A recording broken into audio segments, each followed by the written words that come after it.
So, hello, world. Here we are again.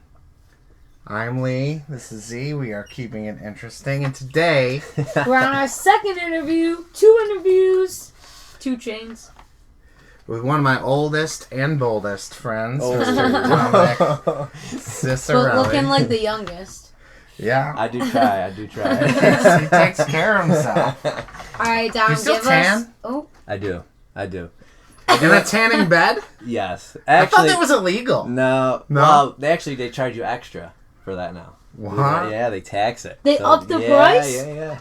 Well, Like you know cigarettes. what you're getting into. Yeah. So they actually tax it now because it's supposed to be like an illegal thing, but if people still do it, they charge you extra. So my gym membership is more because of that. And your mini-me does it too, your brother? No, they don't. No? They're not like me. I saw... Probably all of his David. brothers have D names. I don't know if you knew this about him. No, I didn't. We're the 4 Ds. Yeah, so there's Dario, David, Daniel, and Dominic. Wait, what's the first name? Dario? Dario, yeah. Yeah. That's cool. I like it. It's a good name. I might steal that. So Daniel and David were there the other day. David is your mini-me. That looks like you. Yeah. He was very tan. Well, yeah, because they have the lawn business, so he's always outside. Oh. He does it natural. Right. I don't have time to be outside like that all the time, you know. Alright, give us your full spiel. So my full spiel on my introductory on how I do the videos and stuff. Yep. So when I do the videos, I always say, "Hi everybody, I'm Dominick Ciciarelli, a New York State licensed real estate agent. You can see me at DominickCiciarelli.com." Yeah. So the reason I have to do that is because the state, you actually have to direct people towards the broker that you work for, the phone number, everything has to be directed towards that. Otherwise, because everybody puts their hands into things. Yeah. So they'll start trying to fine you, or you're not following protocol to do this or this. Sure. So when I say those things, one, I'm stating who I am and what my license is. And then at the same time, when I say my website, when you go on there, it goes right to all that information. So it shows that you're legit, basically. Exactly. Okay. But you have to you can't just put an ad out there that just says this house, or it has to. It's crazy the amount of things that go into all this. It's just nonstop. I know nothing. I live here, but I didn't go through the process of buying this, so right. I always rented apartments. I thought that was super easy, and I was single anyways. I was doing my thing by myself, so. Well, it is easier though, because people think about this. So if you own the home, you have so much responsibility, right? And if your hot water tank goes, or a roof leak. That's happened to us since I've lived here. Right, but it's on you. It's it's not like you can call the landlord and say, "Hey, this is going on." Yep, I always just call my landlord and I'm like, "This will be fixed in 5 minutes."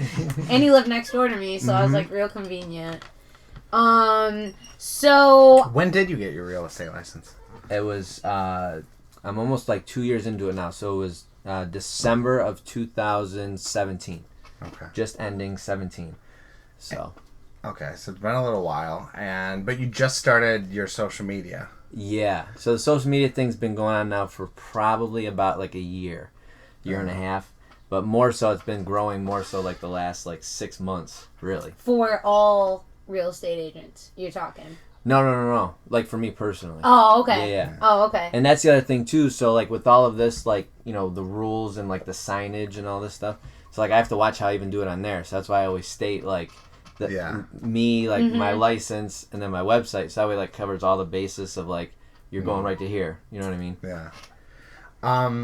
You've always been kind of over the top. Are you embracing the over the top persona in social media? Because it seems like it. Yeah. So the first couple videos, it was a little sketchy to me, because I was man, this is kind of weird. For people to I'm not usually all about myself, where it's yeah, where it's okay, I've you'll talk about yourself or do this or that, but now you're kind of taking it to a different level. So for me, it was all right, the first couple times I kind of test the waters, and I felt weird about it, because it's all all right, now everybody's like, the attention's on me. You know what I'm That's saying? exactly how I feel. Like, before I met him, I barely did anything. Well, I still don't do as much as I should for what I do, but, like, he's like, you need to just do it. Like, everyone else is doing it. Yeah. And I'm like, I don't feel, like, conceited. That's just not me to, like, be on social all day and, like, promote myself. But that's, like, what you have to do. It's 2019. And it is, and I learned that from being in a band, and now I try to communicate that to her. And right. We have, like, 4 things that we need to be on social media for, like, at all times, and one thing is, like, lacking, and it's like, what? How do you even keep up? Yeah, it's crazy. One thing that I did notice, though, was, so when you're getting involved with that side of it, you really just kind of just go with the flow, and you just open up. So it's almost to the point where it's, like, just comes as, like, a natural like thing, you know?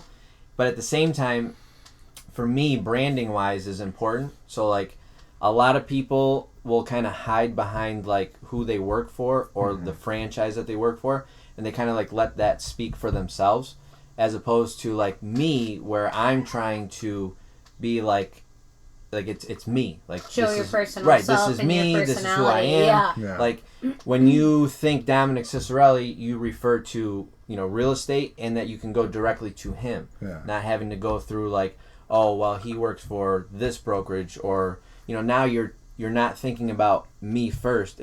You're thinking about the company first, and then me. You know That's what I mean? kind of like For with sure. me waitressing. Even though, I mean, I don't even know how to explain it. I hope it's the same type of thing. But, like, I work for a restaurant, but people come in and request me because they remember me and, like, the good service exactly. they had. So, like, you, in a sense, you kind of did brand yourself, because obviously when you go up to somebody, you're introducing yourself, and then at the same time, not only are you introducing yourself, but from, you know, the work that you're doing or the service that you're providing, people remember that. You know what I mean? So that's why when they come in, they're like, well, I like the service that I had last time. I like the food. I would like to keep it that way. You know what I'm saying?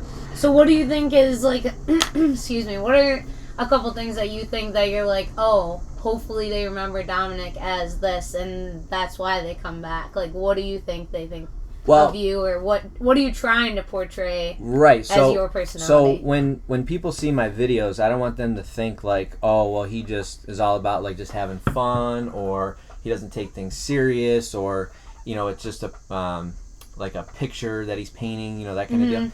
Because when it does come to actually conducting the business side of it, to me, it's like, you know, party and business, right? So you have fun, and then you have your business. Business before pleasure, right? That's kind of how I do things. So I just want to show people that at the same time, when we're doing business, like, I'm still, like, there's that fun side where it's, okay, let's do this first, and then afterwards we can, you know, it's a whole different kind of, because like, I feel let like your this hair is down a and just kind of hang out. huge, like, almost like buying a car, like a huge stressor. There's like so many steps, and nobody really actually wants to deal with it, but they're like, okay, well, we need a house, whatever. Like, so you have to make it fun. Yeah, and everybody else is just so buttoned up, and, like, everybody has the same headshots and the That's same what I mean. black suit jacket with a tie, and, like, you're different, and I like that. I was also thinking about, maybe you have thought about this, maybe you haven't.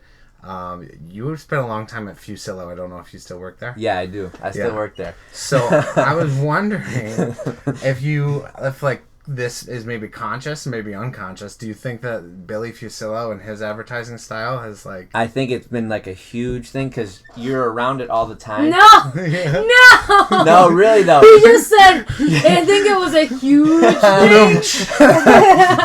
No pun intended. I know, like, wait, what? No, I really do, though, because I just, being there for so long, you see, like, the marketing side of it, and it's not that, like, I want to be in your face, like, all the time, right? Yeah. But at the same time, when you think, like, real estate, or, oh, hey, I'm looking into buying a house, or renting a place, or I want to sell a place, or do something, you know, invest in real estate, or whatever the case may be, I just want you to think Dominick Ciciarelli. You know what I mean? Yeah. So... First choice. Right. So to me, that's why right now for me, it's been huge in the marketing for, like, branding, getting myself out there. But I just really want people to understand that it's not just the fun side of it. There is that serious business side to it. You know what I mean? So, two things. One, I don't know, and I'm not trying to, like, swing over to promote another car place, but the guy from Bridgeland does the, like, crazy suits and stuff like that. And I think, I was telling him when you first started doing it, I'm like, everybody remembers that guy for going on with different suits and, like, acting crazy and fun all the time. And it's like, I think of it as a good thing. I'm like, okay, this guy seems laid back. He's doing his thing, whatever. Right. But the second thing, do you ever think that your age is, like, a setback? Because other people have been in the game for longer. So I've been noticing, so there's two things to that, right? So my whole thing is people like videos today in social media world. It's more like instant gratification, or they want to like see or like hear something. You know what I mean? They don't really want to read, or like if you do have like a caption with it, because you have a video tag to it, they'll be more prone to like reading it while they're listening to what's going on. You see what I'm saying? So in that respect, it's like, I just want to kind of be different, where it's like, look, I'm showing you that like I'm open, I'm just having a good time, like, and I'm want to catch your eye to like want to watch it, not just, oh, here's the next, like you were saying, like the portrait image of like suit and tie, like you know all business and no party, you know, that kind of thing. So to me, it's all about a mix of both, and to show people that you can, this is a huge journey in somebody's life, because if you literally make no extra payments, no nothing, you're into a mortgage for 30 years if you never left that house again. Like 30 years of paying something off. That's huge. Like, because what you were saying, a car payment, okay, oh my God, 5, it's bringing 6 me years. back to how long I have my car. It's so bad. But you see what I'm saying though? So 5, 6 years, as opposed to like, if you never made one extra payment, lived in the same house, never moved, you're into it for 30 years. 30 years, 360 months. That's it. There's nothing more to it. And a lot of people end up refinancing. Right. Yeah. So that's why I want to make it fun for people, where this is a serious chapter in people's lives. Yeah. But at the same time, when people are around me or do business with me, like, you can let your hair down. Like, you don't need to be, like, serious. You don't need to... if like, you know your facts, but you're like fun. Right. Yeah. And if people need to come to me... don't get stressed. Right, exactly. If people need to come to me, ask me questions. Like, I like when people ask me questions, because, one, if I don't know the answer, I'll look into it. And then it helps me build as a better person, because now I'm researching things or looking into things. You see what I'm saying? Where it's just, I don't want people to think like they can't ask me something. Yeah, because if they don't ask you questions and you're just like, maybe sometimes you feel like you're just doing your spiel or whatever. Yeah. So... at least they seem interested. 100%. Going back to Fusillo, I was just thinking about this, and we've had this conversation a little bit, but those commercials aren't scripted or anything, right? Not at all. Totally off the top. So when I do mine too, it's funny about that. That guy's so creative. When I do mine too, I literally will just be like, all right, I got it in my head, and I just run with it. It takes me like 2 or 3 times, but after that, it's just like, that's it. No, like, putting this, like, a piece of paper up in front of you, like, in the back to, like, read off, like, a teleprompter or something. It's just off the top. So that's why sometimes if you watch the video, it's kind of like you can catch me, like, trying to, like, remember or, but that's why I do it a couple times. So that way it's like, okay, now I'm in the flow of it. We both talked about doing comedy, and I'm like, I could never, like, 5 minutes is a long time, because I've, like, thought about doing it, and I, like, wrote something, and I don't think once I get up on stage I will ever remember 5 full minutes of like this fun thing. So I couldn't. I think that might be on our like challenge list next year. I know, and no, it will be a challenge. I've just been interested in it for so long. Like as a child, I watched like Comedy Central and stuff. So I would love to do that. But I would love to, but just telling stories. Basically. Even though I do the couple of things that I do that are like, I don't know, I guess you could call it in the spotlight or something, but like on the radio. I'm in a studio by myself. Right. No one sees or hears. Well, a million people hear me, like, on the radio in their car, but no one sees me actually going through it. So nobody's looking at me. Yep. And I feel, like, comfortable. Don't look at me. I know. That's what I'm saying. It's weird that I feel that way. There's some people that are in bands that are like that. Like, they turn around so they can't see the crowd and just, like, play their bass. I've seen that. I would. Times. Yeah. I would. All right. What advice would you give someone that is in their 20s, that's first home buyers? So, first and foremost, the biggest thing to do is save your money. Have to. Put away savings. Starting out, sometimes people will put less like in a retirement account, because now you're trying to build like a cash flow where now you can do things. Because if you start putting it away into like 401k or a Roth or an IRA, I mean, there are programs that you can pull that like one-time thing for like being a first-time home buyer, but at the same time you're wanting to use that like for your retirement long term. So my whole life I've always thought like long term, where I've never just thought of live for today and just worry about tomorrow like another time. You know what I mean? Where I'm like thinking like 30, 40 years out, and if I make it that long, great. If I don't, like I still had the vision of making it to that. You know what I mean? So that's procrastinators. So first and foremost, though, people need to kind of organize how they want to save, because if you're looking into buying something, then you kind of want to go that route first, because right now, being young, you still have time to plan for your future. Another thing is debt. You want to work on the least amount of debt as possible. Keep paying it down. One time I went to a bank before, and I was thinking about getting a house, and I was just seeing like what my options were and what I had to do to even get close to that. And they said that because of my student loans, that it was just like not looking good, and like to basically get as much paid off as I could before I came back. And I'm like, oh my gosh, that's the problem. I didn't know that they looked at stuff like that. And it wasn't even about the credit, it's that you have debt. Right. That's it. Yeah, your debt to income ratio is crazy. So unless you come out of college and you start making six figures, you know what I mean, where it kind of offsets like your debt load, I mean, the average person, that's not happening for everybody today. So that's why you're also seeing a trend of people being older when they first buy their first home, more like late 20s, early 30s. Some are even in their mid to late 40s, you know what I mean, depending on how they want to do it. You think they're usually staying in apartments or living with their parents, or a mix of both? Yeah, a mix of both. I think you see a trend going on where more people are more prone to like living, like that's why downtown's kind of thriving right now.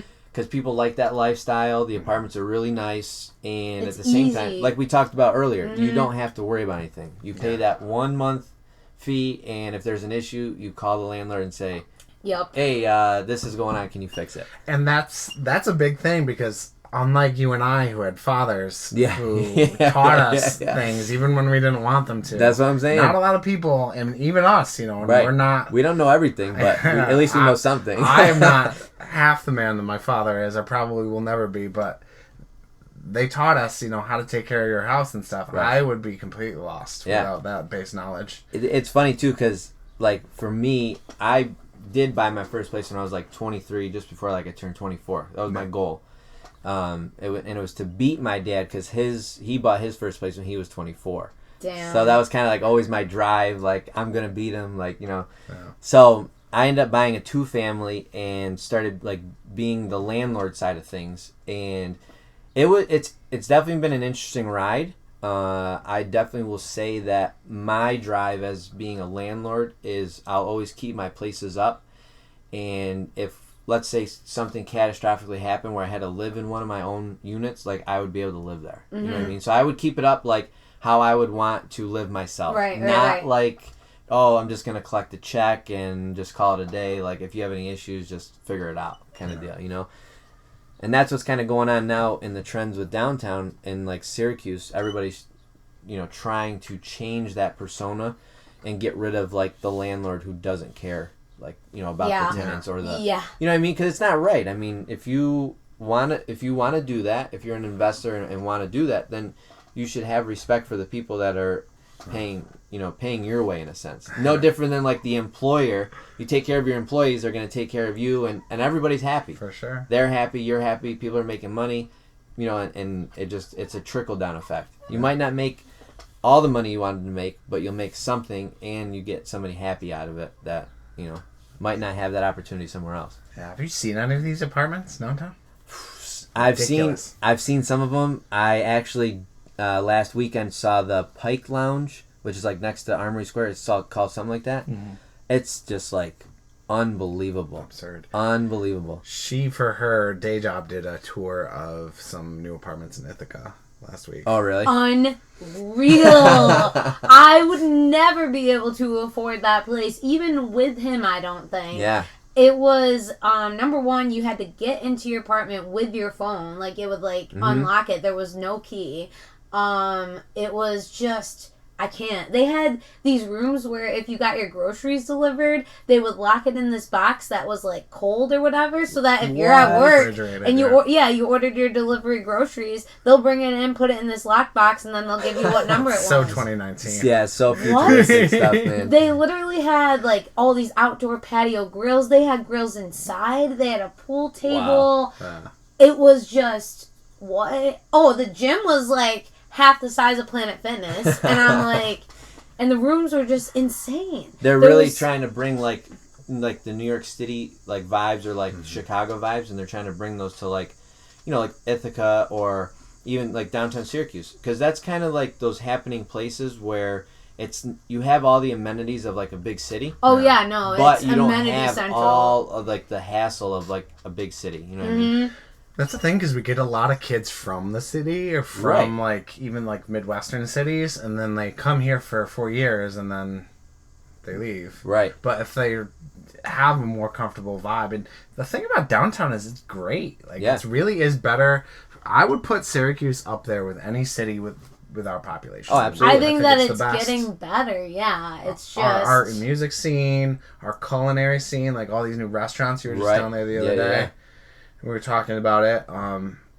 It's getting there. It's getting. I do believe that. It's gonna take. I mean, I still think the projection wise. I mean, it'll take probably another like 5 to 10 years. Just going out like long term. Yeah. But you're seeing the beginning stages of what's to come. You know what I mean? I think that it needs more shops, like shopping. Yeah, like retail stuff. There's lots of restaurants and bars and cool stuff like that, but it just needs more little shops. Daytime stuff, like you're saying. Like, it's hard to spend an afternoon down there and not get bored. Right. That's what they're trying to do at that new place, like across from Destiny. Yeah. So you have like all those the luxury apartments. Oh yeah, and stuff. that's near my old They're work. trying to put the retail like within there too, kind of like that same vibe, you know. Yep, there's gonna be a restaurant, I think, shops and stuff like that. Oh yeah. What is the most common reason people don't end up getting a house? Like something fell through that. Some common things. So initially, like when you have an idea of what you qualify for, when you go and talk to the bank, you look at a property, you see what you're looking at, and then you put in the offer. Now, once the offer is accepted, you go into like a home inspection. So let's say you walked through and you might not have noticed something, but now when you do the home inspection, they go through and they bring up all the stuff that you didn't notice, because that's their job, you know what I mean? And they're trying to save you on making that big decision of an investment that you're about to make. So once you see all these things, now if you go back to negotiate, like, hey, I didn't notice this, but what can we do as far as negotiation wise? So sometimes if the seller's not, doesn't have room to or doesn't want to, then that's why you might see like a deal go south. Or it can come down to like financing or things along the way that maybe the lender picks up after the fact that maybe they didn't pick up before. So there's a lot of factors. This is one thing where it's one industry that if people are looking to get into it for like the big paycheck or that quick like dollar, it's not like that. Like you literally won't get paid for at least 2 months, if not longer, because so you can't count from on the from the time you sign that contract, you need to literally make it to the closing table, otherwise you don't get paid. And then you're like, all right, I made it. Right. Like things are gonna happen now. Yeah. Holding your breast and crossing your fingers. Oh, it's crazy. and even once you get to the closing table, it could still go belly up, where people just back out. Something crazy could happen. Yeah. Part of that is like, do you want to invest your time in this as like a long-term thing? Is it going to be your legit career, you think? Yeah, I think long-term for me, I definitely foresee this going on that way. Only because, one, I like the art of deal making. I think it is an art. Like, Art of the Deal by Donald Trump. When you do deals, though, it's almost as if like you're drawing a picture, and there's actually no picture there, but you're drawing this intricate, form where no two deals are ever the same. Like they might kind of have the same flow, like, okay, this went the same like the other one, very smooth, like the common process. But meanwhile, like you wanted the grand piano that was in that house and put it in the contract, and they said, yeah, no problem. Or this one, you wanted them to get everything out of the house, and you just wanted a clean slate and move in. You know what I mean? So no two deals are ever the same. And I think it's just one of the coolest things. And to be honest with you, for me, I just enjoy dealing with people day to day, you know, just because people don't do that much anymore either. If you think about it, a lot of people like on the social media and their phones.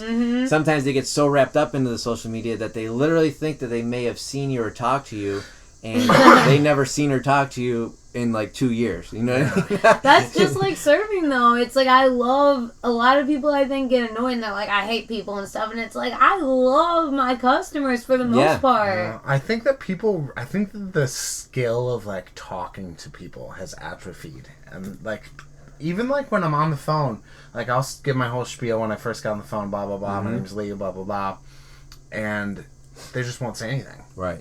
Or like you're supposed to say when you start a conversation, you say hello, my name is right. And if you're calling a place of business, you say I want this. Yeah. Hi, my name is Lee. I feel like I do that, and I dread calling places. I'm always scared. It's just like a big pet peeve of mine when people are on the phone is like the very end of the conversation. Like, please just like give me that closure of like bye or talk to you later.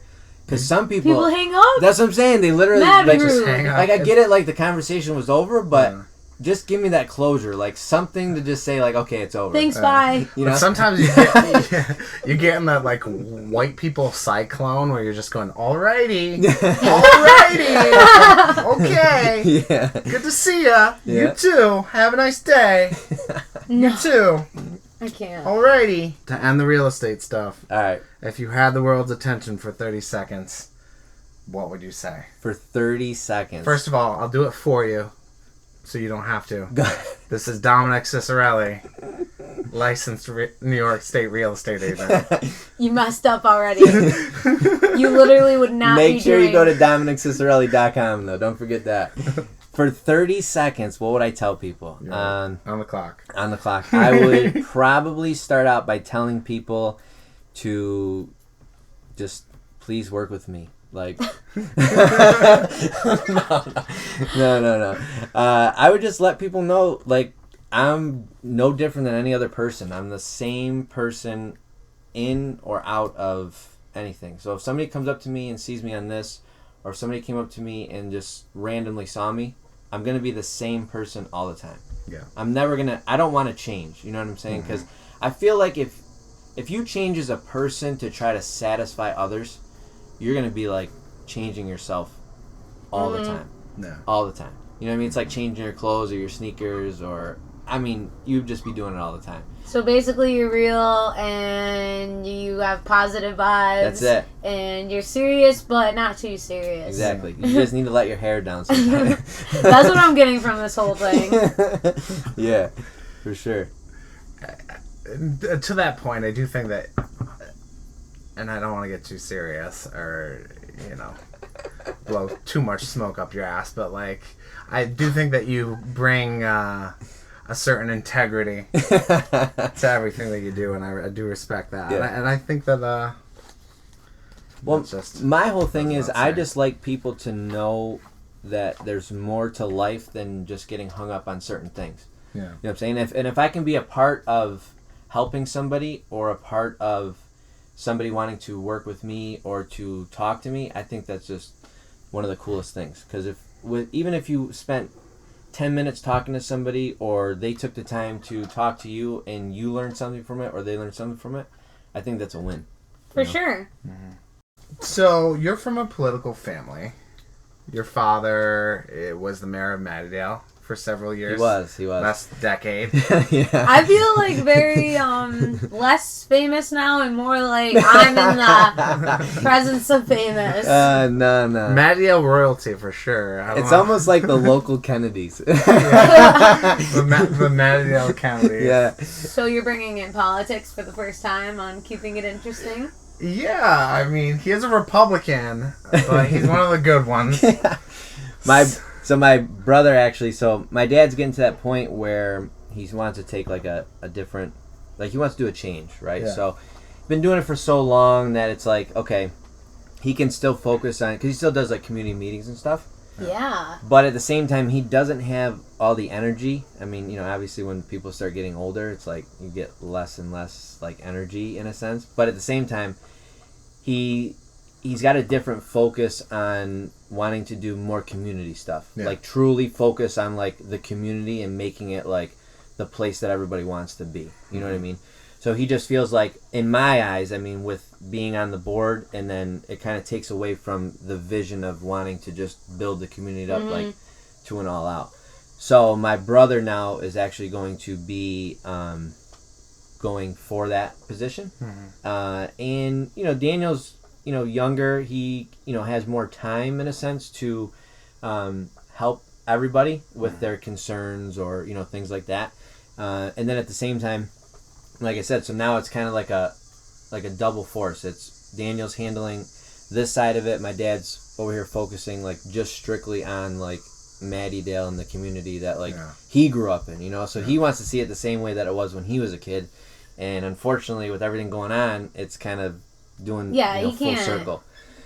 Not all that at once. But I feel like with the both of them, and you know, family support and the support of the community and the support of everybody, you know, around us that, you know, has the same vision of wanting to do good for the community. I think community, and like my brother and my dad always say, community is a very strong force. Like it is, you put them all together, and you know, they always say the squeaky wheel gets greased, and it gets greased. So I'm originally from Mattydale. Oh, really? I was here till I was like 10. Whoa. And I had like quite a bit of birthday parties at Action Skate. So, I mean, like, I knew it when it was like not as bad, and then it went downhill. But, Right. I mean, media play was in effect. Oh, wow. Yeah. I mean, all the shops were at Fashion Bug, I think it was called. Yeah. Northern Lights was filled back then. It was popping then. Yeah. I think that a lot of the other areas, and especially the northern suburbs, were quick to bounce back after the recession, and Mattydale lost a lot of the business and then just never came back. And all these other places are still being built up. I'm hoping that all these Ciciarellians or whatever they are. And Clay, dude. They keep complaining because it's overcrowded. Bring some of that business But to Chick-fil-A and people. Starbucks in the Home Depot parking lot. It's like, what? That's so congested. Yeah. So I just feel like between my brother and my dad and getting everybody on board, you know, around, I just really think that they can, as a whole community, that's the goal. Like you want you're not just doing it for yourself, right? That's not their goal. That's not the family goal. It's never been the family vendetta to just be out for ourselves. Take over Mattydale. Like we just seriously, like at the end of the day, we all come together usually around Sunday dinners, which are just great. If anybody's ever been. And you talk Mattydale plans? No, but there's just so much talk, and a lot of it is just driven from wanting to do good for the people. You know what I mean? And it's not just, at the end of the day, you're not just doing it for yourself, you're doing it for everybody. Yeah. You know, and so they're both on the same page? Right. And I think everybody's on the same page, and I think people that support them see what it is that they want to do. You know what I mean? And see that they're truly about the community itself, not just, you know, doing this because they did it, or you know, it's not about taking credit, it's about doing the right thing. You know for what I mean? Sure. But like, not a lot of people do that. Yeah. I mean, my brother went out and he did petitions for across the way because they were having issues with speeders, like by the park. He doesn't even live on that block. You know what I mean? Yeah. And he went out and petitioned and rallied up, you know, the people and said, here, we're going to do this. We can get lower, you know, speeds and do all that kind of stuff. And, you know, this ties into the real estate thing too, because if you keep the community thriving, keep the community where people want to be there, it's a trickle-down effect. I mean, home values go up, the community's a nicer place, the vibes are just great. Everybody, I mean, neighbors will actually talk to people, not just like go right inside your house and just lock the door and like, you know, or not even wave when you're outside like mowing the lawn or taking out the trash. You know what I mean? Like you'll get those different vibes where people want to be like a part of the community, how it used to be, you know? And that also ties into like the renting and keeping up your property. Exactly. When I was younger, we had a couple of people across the street from me who rented their houses, but they took care of their property. Right. They were, you know, responsible. They respected the neighborhood, and they were great neighbors. Now, not so much. We have some renters that aren't really. Yeah, and that's tough. That's a community killer, too. I've been trying to put forth a what's called a rental registry. So it pretty much keeps like landlords accountable for, okay, if the tenant's the tenant, you know what I mean, and they don't necessarily like want to take care of something or they don't want to do something, that's one thing, right? Because you can, you know, there's ways that a tenant can be, you know, handled or dealt with where this was your responsibility, you know what I mean? Yeah, not the like landlord. You signed up for that. But at the same time, being a landlord, you need to be held responsible that you want, you know, your property maintained, you want your property kept up and this and that, where it's like I said earlier, I would picture myself as if I was living there. Right. You see what I'm saying? So in my respect, I don't think there's an issue with holding people accountable to do the right thing. Yeah. And again, this is the trickle-down effect. Even if you have renters in your community, even if you have, you know, homeowners, if everybody collaboratively does the right thing, it's a win-win all around. I mean, everybody's getting along. Like I said, everybody's talking to each other. You know, and if you need advice or you need there's that community where you can. And go then back you won't to. necessarily get like that turnover rate where you know you have that one house or the 1-2 family that's constantly like in and out with people. You know what I mean? You'll start seeing people that want to stay in the community, even though they might not be able to afford a place or do that, and they might have to rent.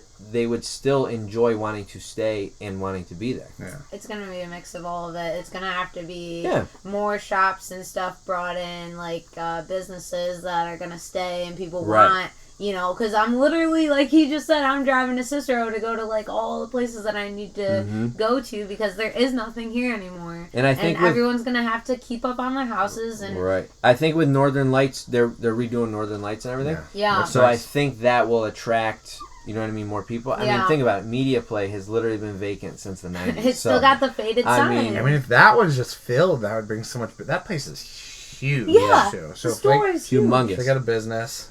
I mean, you could put anything in there, really. I think they're growing weed over there. Stop! No, there is a CBD place. There is, though. Yeah. The owner, he is a Mattydale resident.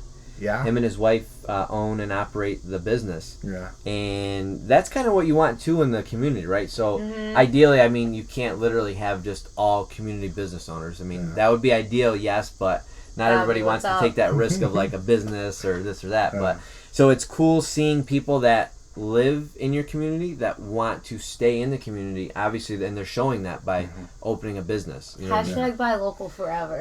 Like, we try to eat, breathe, sleep local, like drink everything. Yeah, and he's a nice guy. I actually met him too. I've been in there a couple times. But they're telling me that they were buying the place next door to it, and they're gonna have a whole operation. But that's cool. Anyways.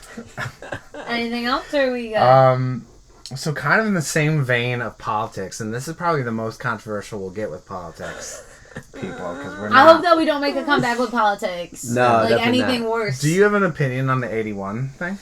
Yeah, so the 81 project, I get where they're going with the whole wanting to get the community as like one. You know what I mean? So you're not like that divide where you can literally like walk across the street and not have to like, you know, dodge cars or, you know, you're just traveling right through. But at the same time, getting into that real estate end of it, and not only that, but businesses, it will affect a lot of things. Because you're going to be losing parking now for people that work in those businesses downtown, right? You're going to be taking out the bridges and putting up streetlights where you're going from highway to streetlights coming, you know, north and south. So the travel through, it will affect where people are going to take that 41 bypass that they keep talking about. But at the same time, the 41, it already doesn't withstand the rush hour traffic that people take that. And now you're going to be pushing the people that don't want the stop and go traffic to that. Yeah. You know, and now it's going to be even worse over there. And now it's like a catch-22 because it's like, okay, well, you did this, but now what are you going to do over here?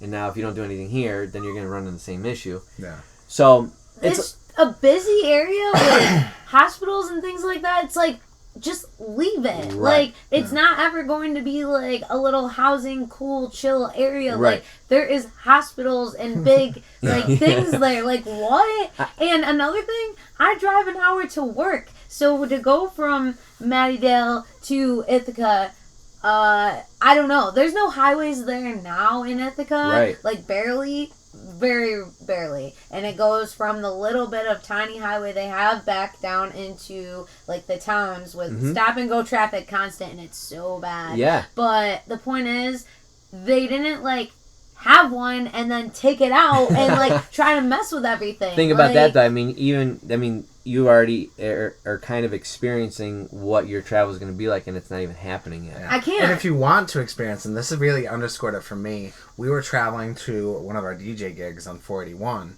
and if you go, you're going 65 miles an hour, just like on 91, 481, and then you hit Fulton. That's right. And it's right. There's going to be the same thing as that. Right. You, That's right. You hit Fulton, then it's stop and go. You're hitting lights. You're right in the middle of town. It's going to be downtown. That's the end of it. Yeah.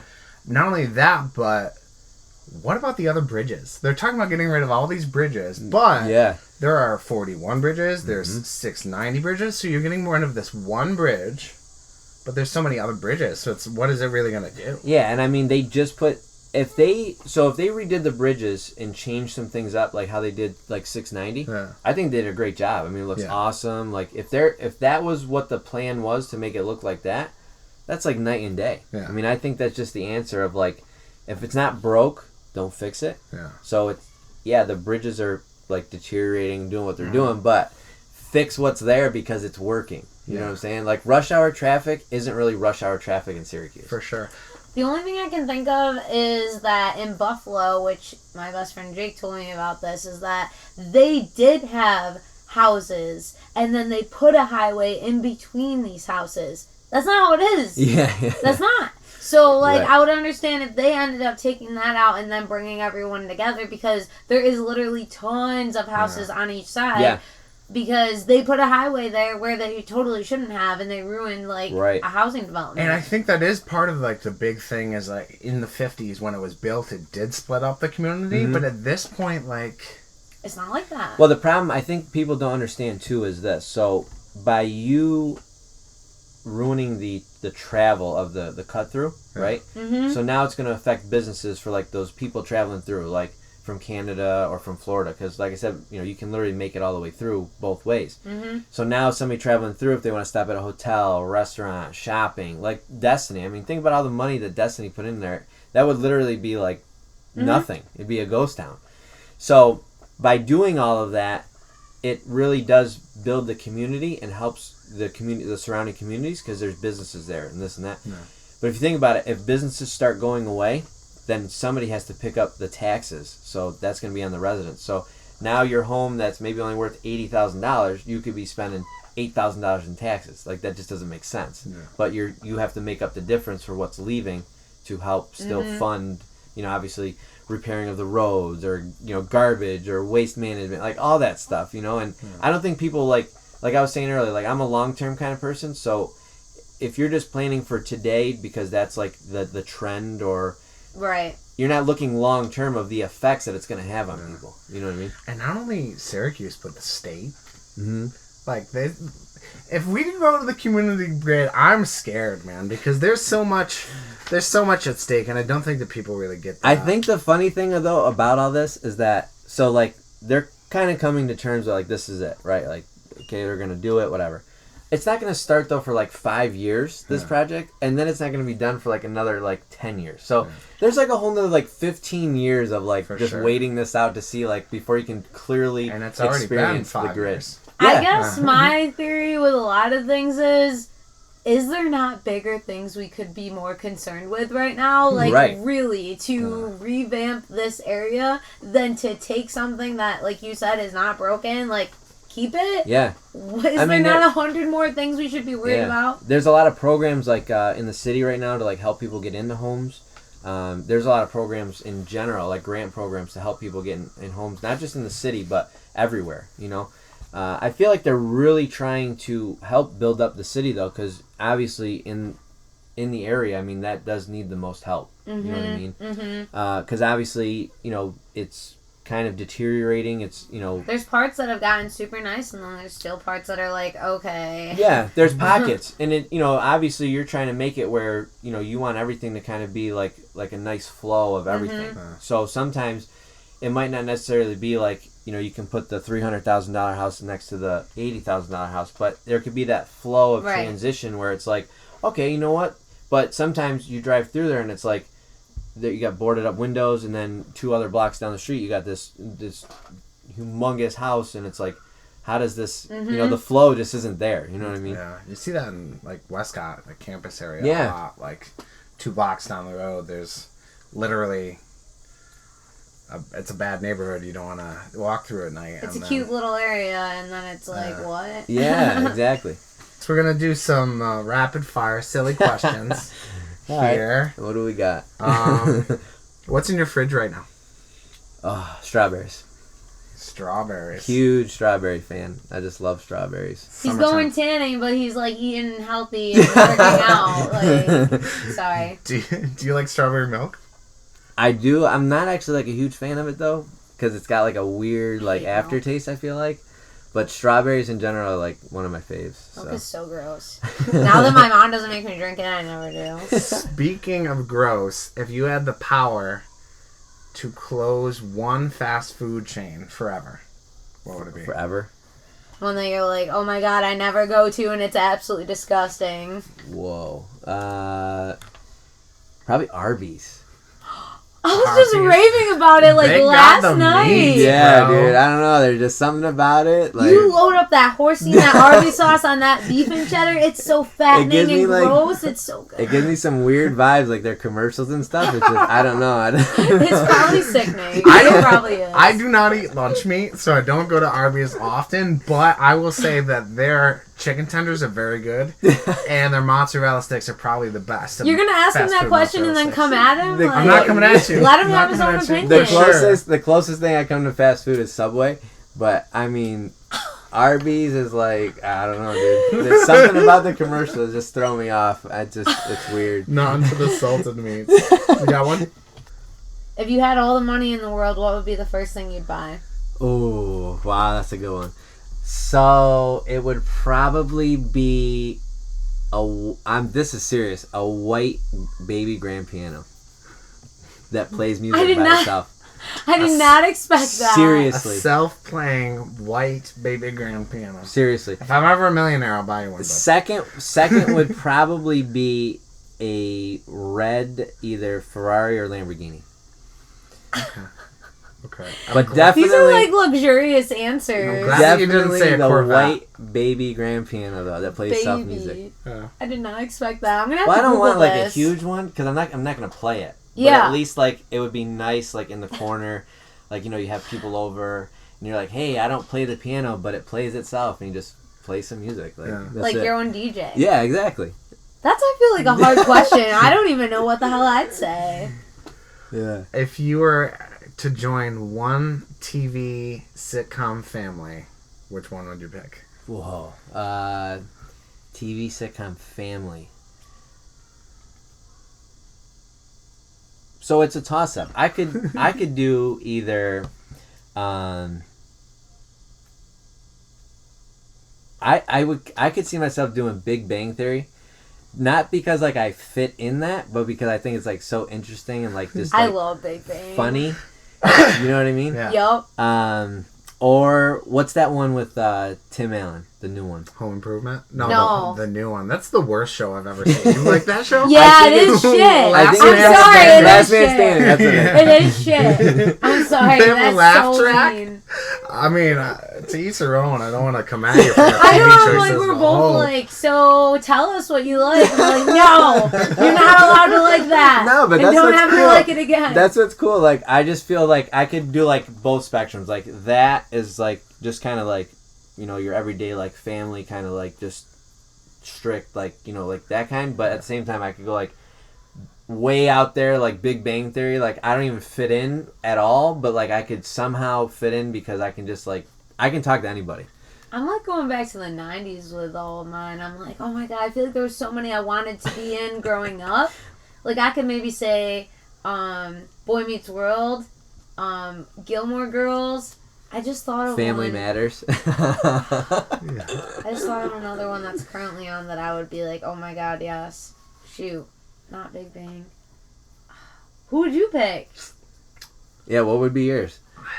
I mean, I would say something like Freaks and Geeks or that 70s show, but I feel like I've kind of lived that for Roseanne. It's not currently on. They're doing reruns. I still laugh like by myself on the couch watching that. Or Seinfeld. That's a classic one too. Yeah.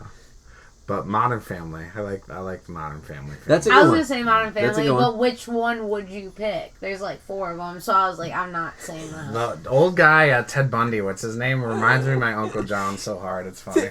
He played in that one sitcom earlier on. Yeah. When they had the family there. Yeah. I think I'm going to go with Roseanne, number 1. Roseanne, number 1. Yeah. Huh? That's good. You've been given an elephant. Oh, jeez. You cannot get rid of it. You cannot sell it. Okay. It is yours. Mine to keep. I'm stuck with this elephant. What do you do with it? Well, I'm definitely going to make money with this elephant because if I'm stuck with it, like, that's it. People are going to ride it? So, yeah, I would definitely do, like, birthday events. For sure. And do DJ collabs, we will sing. Oh my god, we'll have a birthday business launching. I would definitely do like birthday events, I feel like, and that would just be it. I mean, if I'm stuck, I gotta find something. Oh my god, that's awesome. # make money. Yeah, make money with the thing. That's it. Alright, give us your sign off info, last words, whatever. Okay. So first, I just want to say thanks. Like, this was great. First podcast. I would love to do more. Of course. Because this is definitely like not that I want to be like a part of a trend, but I feel like it's a cool trend because you can just like be yourself. You can like you can talk about so many different things. Just however you want to go about it. You know what I mean? To me though, I'm gonna focus on the branding for the real estate. That's gonna be huge. There's one person I've actually been like kind of following is Gary V. Huge, huge on social media. So I've been kind of learning some things that are kind of interesting about how he does things and the trends that people kind of do. Because I guess you don't want to like really like waste your time getting your name out there or branding yourself if it's not going to work. So you kind of want to focus on what will work. Just some visions though for the real estate for me. I do see this being like a lifelong career down the line, and I just want to be able to work with everybody. I want to be able to help people, even if there's like something that necessarily like we don't actually end up doing business together, but like we sat down and had a conversation and like I heard something from it. Yeah, like I heard like they did something like awesome, like had like a vision and did it. You know what I mean? My vision though is I really do want to buy a building downtown, like, and just do something crazy. I need like We're 5 fully floors. Supporting you with this. I need like 5 or 6 floors, like a 2-story bar on the, and then I want to do like some office space, to kind of give it a sound buffer. Then a couple we're cheering like you on, dude. Rental, like units. And then I would maybe even make like my own like spot like up top. You know what I mean? Just to my god, be up top and hopefully maybe there's room for like an outdoor like roof setup. Because I think I asked you about it, and you said there's really not like that downtown. So I would really want to like. No, the place I was talking about earlier, Nethka has that, and it's like such a cool view. And well, it's my cousin lives in Manhattan, so he does. Like I've seen like Snapchats or like Instagrams. Yeah, they have tons of that in bigger cities. So many rooftop places, and people just like chill out. They got like gas fireplaces on top. They even have one in Utica. They have a beautiful restaurant in Utica that's rooftop. It's like what? And believe it or not, I really think like the skyline for Syracuse is actually a really cool place. Yeah. Oh yeah. So I think there's a lot of potential, and I hope I can make all this happen. Oh my gosh! Yeah, if you want anything from us, we would love. I want to do like I want to have you guys like doing shows. Like we can do just so much stuff. For sure. You'll bring in the elephant. Yeah, and then we'll bring in the elephant. Parties. And to end on that note, I do think that it comes down to one, having the vision. Right. Having the creative process to come up and say, this is what I want to do, which a lot of people are scared to do, whether it's starting a band or being on the radio or real estate business. Most people think, oh, I could never do that. Right. I know what your next thing is. Just fucking do it. I knew it. I knew it. It's always like, you say you're going to do it, but then you don't do it. It's like people are out here struggling. Leave them alone. I think what people get hung up on, though, is two things. One, the social media aspect of only seeing, like, the good things that people put out. For sure. So here's the thing. Dude, we're never going to post that we're struggling. That's what I'm saying, right? So that's why I feel like if you let somebody know, like, your true story, that you're not just, like, this image, that you really are, like, a real person, like, anything can happen to you at any time, then it lets people know that, and I feel like it gives people hope that, well, maybe I can do this too. You know what I mean? And I just feel like if you're driven and don't listen to what people say and only talk negative, like, oh, that'll never happen, or this or that. I don't plan on this downtown building happening tomorrow. Yeah. You know what I'm saying?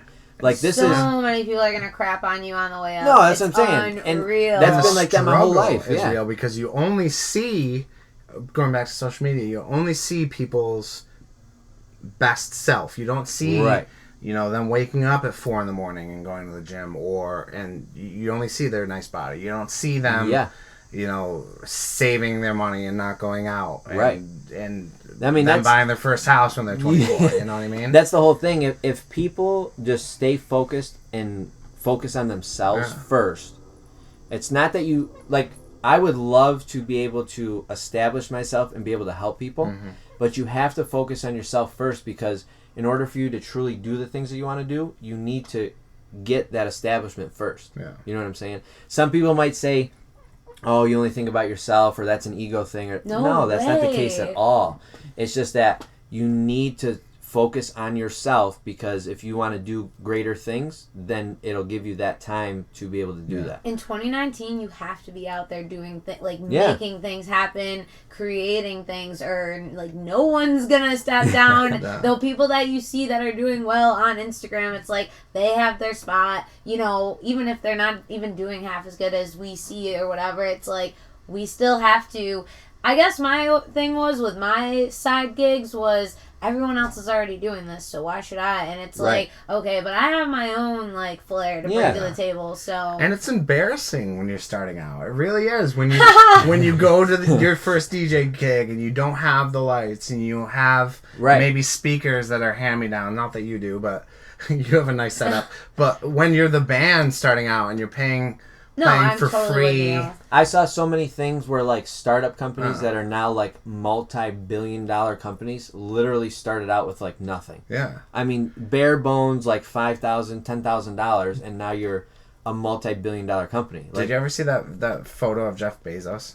Yeah. Yeah. Where he's just in his office. It's this shitty rundown like apartment, and he has this messy office, and now he's the richest man in the world. That's what I'm saying. It's like you just said, it's embarrassing to start. It's like I don't think people are like, oh, we should work with those people because like they're just starting out. It's like, no, we've been like practicing this for years or whatever. We're just starting to get the money to start this or whatever, officially be out here. And that's the other thing too. I don't think people see like I'm not an amateur. The hard work and dedication that goes into something. I mean, there might be times where you might only sleep like 4 or 5 hours a night. You know what I mean? You might literally be like going, and then all of a sudden you realize like, wow, maybe I should, try to catch up on some sleep or something, No time for sleep. That's right. Team no sleep. Yeah. You gotta fix up your house. You gotta do laundry. You gotta work your regular job, do your side gig. No time.